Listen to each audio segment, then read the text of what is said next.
Hello friend, स्वागत है आपका आपके अपने यूट्यूब चैनल में। तो फ्रेंड्स, आज हम लोग बायोलॉजी के बेहद ही इम्पोर्टेंट क्वेश्चन का प्रैक्टिस करेंगे। आप इसे प्रैक्टिस सेट के रूप में लेंगे।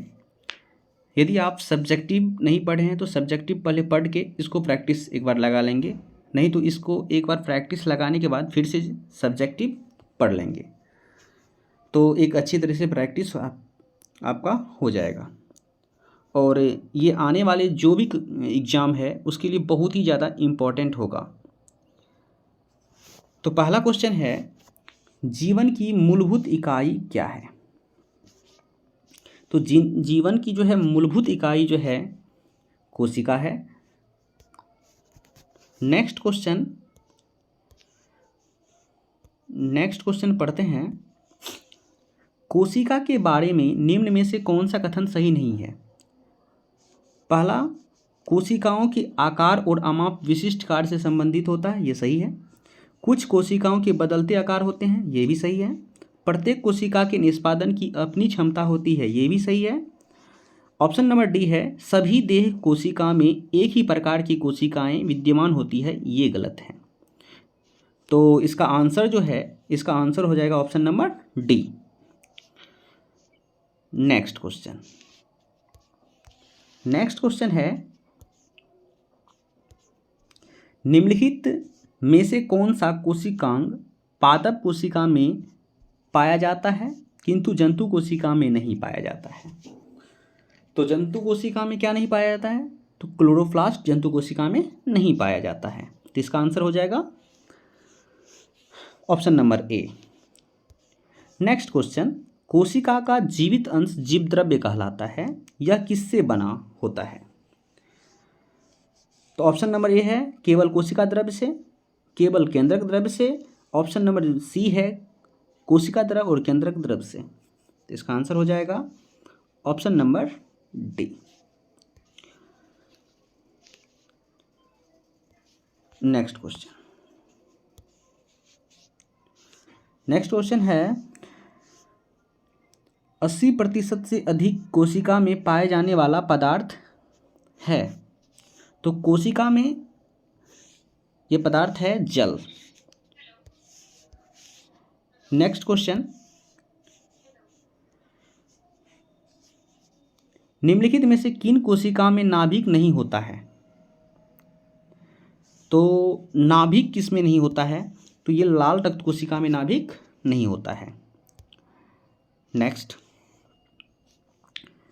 निम्न में से कौन से कोशिका के आत्मघाती बैग कहे जाते हैं? तो आत्मघाती बैग जो है इसका आंसर हो जाएगा ऑप्शन नंबर ए, लाइसोसोम को आत्मघाती बैग कहते हैं। नेक्स्ट, निम्नलिखित कोशिका अंगकों में से कौन सा एक अर्धपारगम्य है? तो अर्धपारगम्य है कोशिका झिल्ली। नेक्स्ट क्वेश्चन, निम्नलिखित में से किसको कोशिका का पावर प्लांट भी कहा जाता है? कोशिका का पावर प्लांट। तो इसका आंसर हो जाएगा ऑप्शन नंबर बी, माइटोकॉन्ड्रिया को कोशिका का पावर प्लांट या पावर हाउस कहा जाता है। नेक्स्ट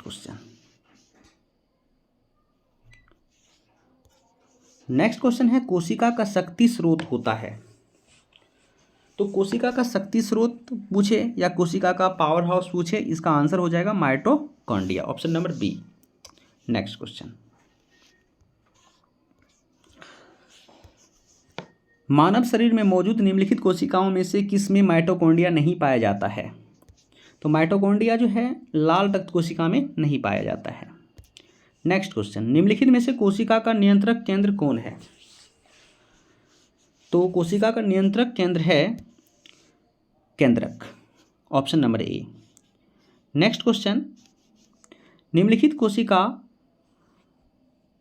की कोशिका सूक्ष्मतम जीवित कोशिका है। तो आप ऑप्शन को देखेंगे तो लिखा हुआ है बैक्टीरियम ऑप्शन नंबर ए में, ऑप्शन नंबर बी में ब्रेड मोल्ड है, और ऑप्शन नंबर में सी में जो है माइकोप्लाज्मा, और डी में है वायरस। तो इसका जो आंसर जो हो जाएगा ऑप्शन नंबर सी हो जाएगा, माइकोप्लाज्मा। नेक्स्ट, आगे बढ़ते हैं। क्वेश्चन नंबर 14, डीएनए का संबंध जिस अतिमूल प्रोटीन से उसे क्या कहते हैं? उसे जो है उसे हिस्टोन कहते हैं। क्या कहते हैं? Histone. Option number B. Next question की ओर बढ़ते हैं। निम्नलिखित में किस एक कोशिकांग समूह में डीएनए होता है? तो डीएनए, इसका आंसर जो है आप हो जाएगा ऑप्शन नंबर ए, सूत्रकणिका, केंद्रक और हरित लवक। इसमें क्या होता है? डीएनए होता है। Next question, question number 16। DNA की पॉलीन्यूक्लियोटाइड श्रृंखला में क्या समाविष्ट होता है? तो इसका आंसर होगा ऑप्शन नंबर ए, नाइट्रोजनी क्षारक, डीऑक्सीराइबोस, शर्करा और फॉस्फेट समूह, ये हो जाएगा।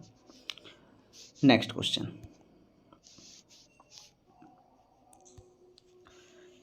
की ओर बढ़ते हैं।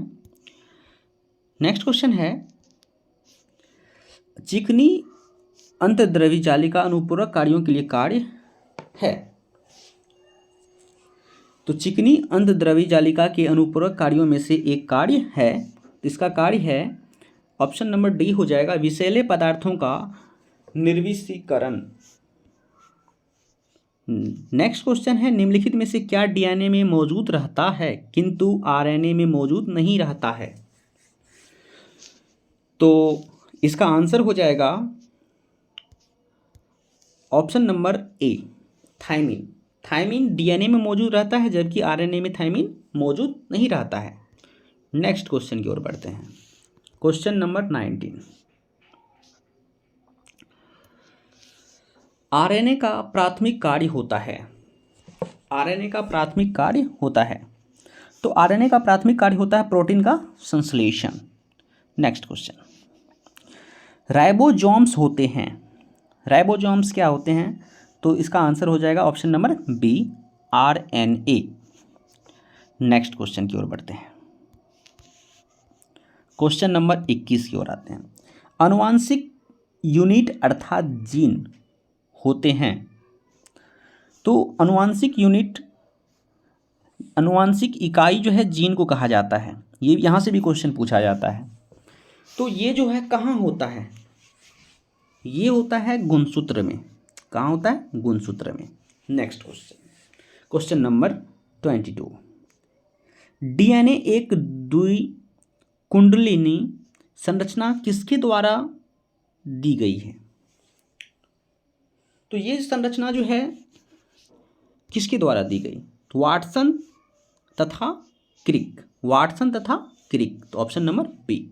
नेक्स्ट क्वेश्चन की ओर आते हैं। सबसे पहले डीएनए को अलग किसने किया था?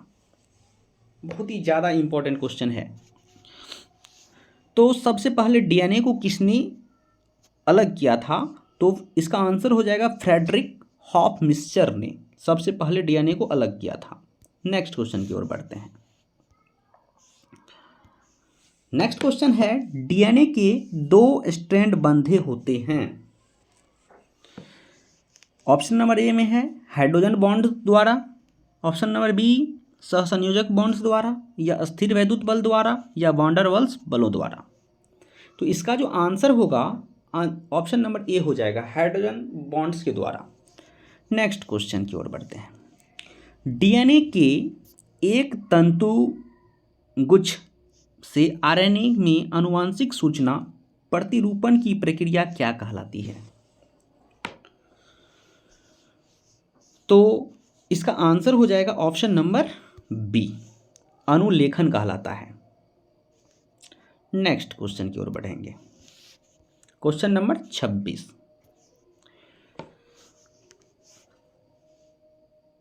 प्रयोगशाला में सर्वप्रथम डीएनए का संश्लेषण किसने किया था? प्रयोगशाला में, बहुत ही ज़्यादा इंपॉर्टेंट क्वेश्चन ये भी है, ध्यान रखेंगे। इसका आंसर हो जाएगा ऑप्शन नंबर बी, प्रयोगशाला में सर्वप्रथम डीएनए का संश्लेषण जो है खुराना ने किया था। नेक्स्ट क्वेश्चन की ओर बढ़ेंगे।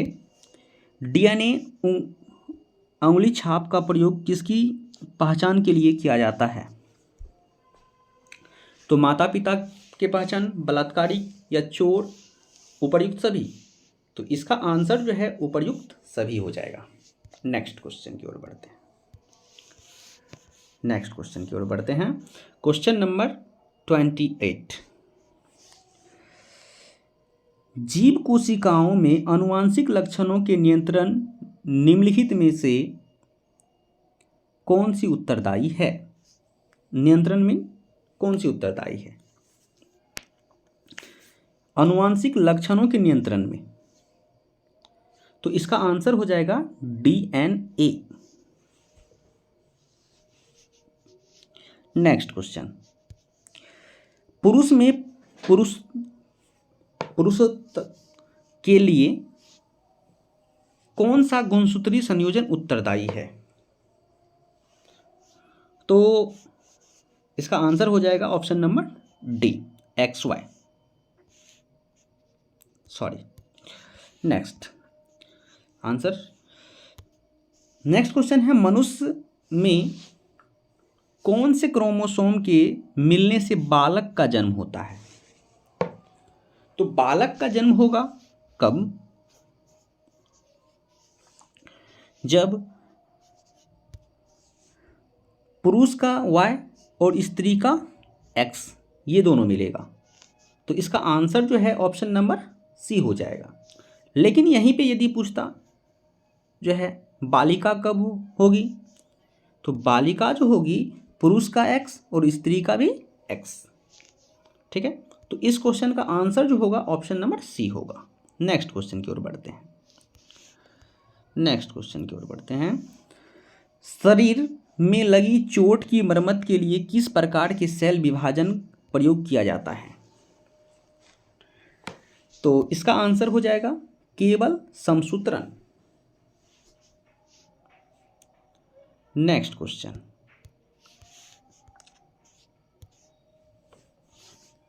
गुणसूत्रों की आकृति विज्ञान अच्छी तरह से अध्ययन किससे किया जा सकता है? तो इसका आंसर जो होगा मध्यावस्था, option number C. Next question की ओर बढ़ते हैं। विषाणु में निम्नलिखित में से कौन सी एक विशेषता नहीं होती है? DNA या RNA की मौजूदगी, परपोषी कोशिका के भीतर प्रजनन, स्वभाव से पूरी तरह परजीवी, कोशिका भित्ति की मौजूदगी, ऑप्शन नंबर डी। तो इसका आंसर जो होगा कोशिका भित्ति की मौजूदगी, यह आंसर हो जाएगा। नेक्स्ट क्वेश्चन की ओर बढ़ते हैं। विषाणुओं में क्या होता है? केवल DNA, केवल RNA या केवल DNA या तो RNA या DNA? तो इसका जो आंसर होगा ऑप्शन नंबर डी हो जाएगा, या तो RNA या DNA। नेक्स्ट क्वेश्चन, पौधे को संक्रमित करने वाले अधिकांश विषाणुओं में क्या होता है? तो इसके ऑप्शन को ध्यान से आप पढ़ेंगे। इसका आंसर हो जाएगा ऑप्शन नंबर डी, केवल दोहरे तंतु गुच्छ वाला RNA। नेक्स्ट क्वेश्चन की ओर बढ़ते हैं। नेक्स्ट क्वेश्चन है, विषाणुओं के संबंध में निम्नलिखित में से कौन सा कथन सही नहीं है? इस ऑप्शन को ध्यान से आप पढ़ेंगे। ऑप्शन नंबर ए है, प्रजनन करने के लिए विषाणुओं को जीवित कोशिका की जरूरत होती है। तो ये तो सही है। हमको क्या खोजना है? कथन सही नहीं है, गलत कथन पहचानना है। ऑप्शन नंबर बी है, परपोषी के बाहर विषाणु रासायनिक पदार्थों के समान होते हैं। सही है। ऑप्शन नंबर सी है, प्रकाश संश्लेषण के माध्यम से विषाणु अपने आहार का संश्लेषण करते हैं। ये गलत है, यही गलत ही चुनना था, ये आंसर हो जाएगा। और ऑप्शन नंबर आप डी पढ़ेंगे, सभी विषाणु परजीवी होते हैं, तो ये भी सही है। तो इसका आंसर हो जाएगा option number C. Next question की ओर बढ़ते हैं। नेक्स्ट क्वेश्चन है, निम्नलिखित में सर्वप्रथम किस वायरस की खोज की गई? तो ये भी आप लोगों को पता होगा। सबसे पहले जो है खोज जो किया गया था TMV का, TMV टोबैको मोज़ेक वायरस का सबसे पहले खोज किया गया था? ऑप्शन नंबर सी हो जाएगा आंसर। नेक्स्ट क्वेश्चन पढ़ते हैं। एड्स मानव प्रतिरक्षाहीनता विषाणु HIV के द्वारा होता है जो है, यानी कि उस वायरस का नाम बताना है। तो आंसर हो जाएगा रेट्रोवायरस। नेक्स्ट क्वेश्चन की ओर बढ़ते हैं। सॉरी,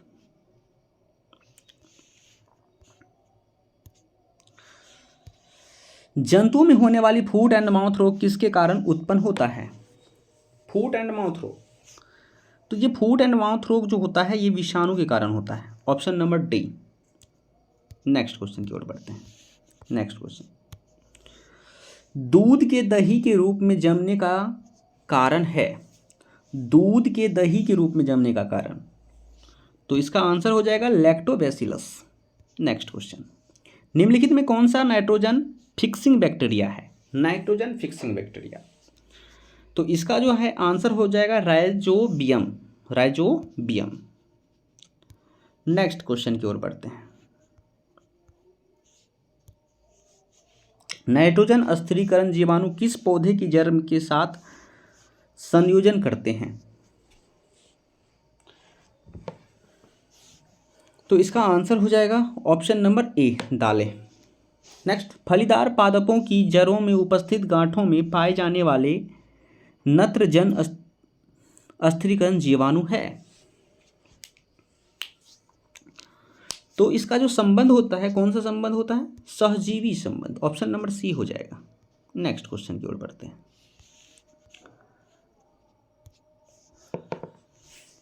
आनुवांशिक हेरफेर द्वारा प्राकृतिक प्रतिकृतों से विकसित जीवाणुओं का कौन सा जीवाणु विभेद समुद्र में बिखरे तेल का निवारण करने के लिए उपयोग में लाया जाता है? तो इसका जो है आंसर हो जाएगा स्यूडोमोनास।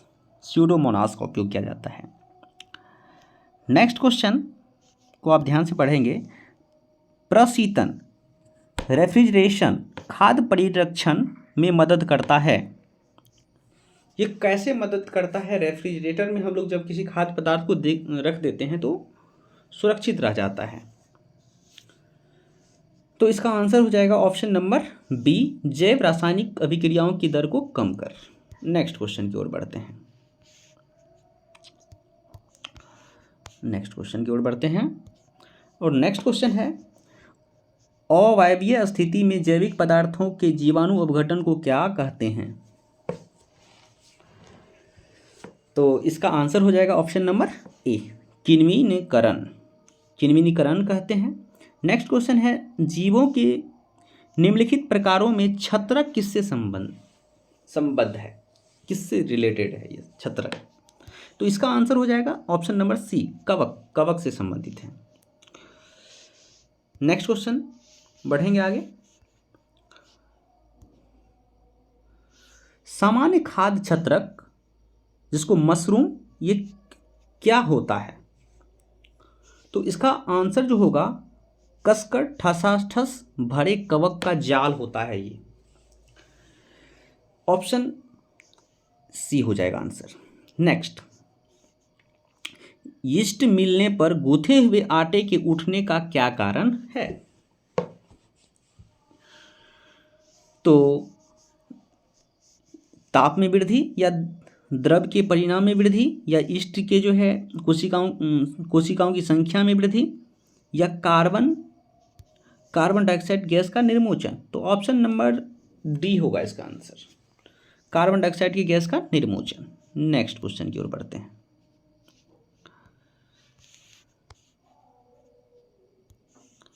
नेक्स्ट क्वेश्चन है, यीस्ट एक है, तो ये यीस्ट जो है एक कवक है। नेक्स्ट क्वेश्चन, ब्रेड बनाने में इस्तेमाल किया जाने वाला खमीर किण्वन के लिए उत्प्रेरक के रूप में कार्य करता है, या किण्वन की प्रक्रिया में मदद नहीं करता है, या संरक्षक के रूप में कार्य करता है, या स्वादिष्ट बना देता है? तो इसका आंसर होगा ऑप्शन नंबर ए, किण्वन के लिए उत्प्रेरक के रूप में कार्य करता है। नेक्स्ट क्वेश्चन की ओर बढ़ते हैं। निम्नलिखित में से किसे बर्डिंग के माध्यम से तैयार किया जाता है? बर्डिंग के माध्यम से, तो बर्डिंग के माध्यम से जो है यीस्ट को तैयार किया जाता है, जिसको मुकुलन भी बोलते हैं। पेनिसिलिन का आविष्कार किसने किया था? ये बेहद ही आसान क्वेश्चन है, इसका जवाब आप लोग कमेंट बॉक्स में देंगे। यदि आपको ये सीरीज़ अच्छा लगा हो तो आप चैनल को सब्सक्राइब करेंगे और बेल आइकन को दबा करके जो है घंटी को बजा देंगे और अपने दोस्तों के बीच शेयर कर देंगे। Thank you for watching.